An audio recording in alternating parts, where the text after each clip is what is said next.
Never run out of battery again with the INIU portable charger, the slimmest 10,000 mAh power bank that keeps your devices charged on the go.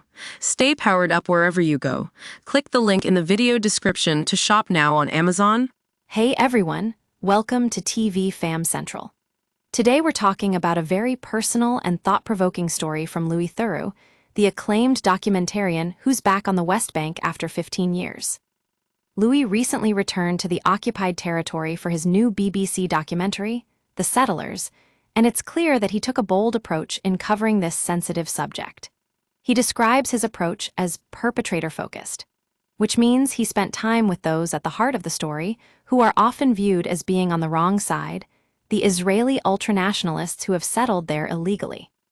This group has been making headlines lately, with reports suggesting they're running rampant, harassing and intimidating Palestinians, torching their shops and homes. Filming took place in two blocks, one based in Jerusalem and another working with a team that's covered the politics of the region for years. Louis met and interviewed settlers and their leaders, including the woman known as the godmother of the settler movement, Daniela Weiss. He also made several visits to settlements, including Eviatar, which was authorized by the Israeli government just a few months earlier. It remains illegal under international law. Filming these kinds of stories comes with its own set of risks. Some are physical, others are reputational.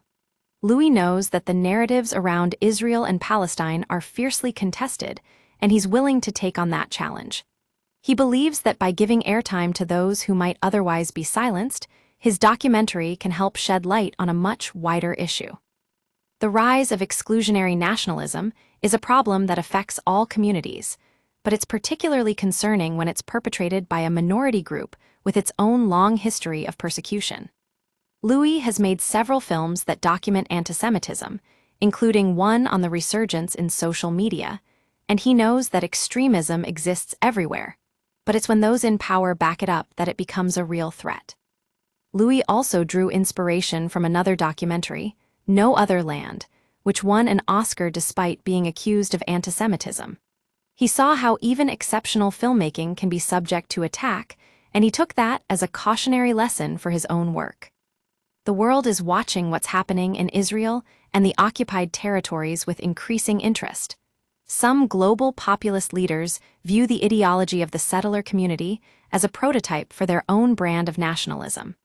And Louis believes that understanding this issue is more important than ever, not just for those directly affected, but also for our own future.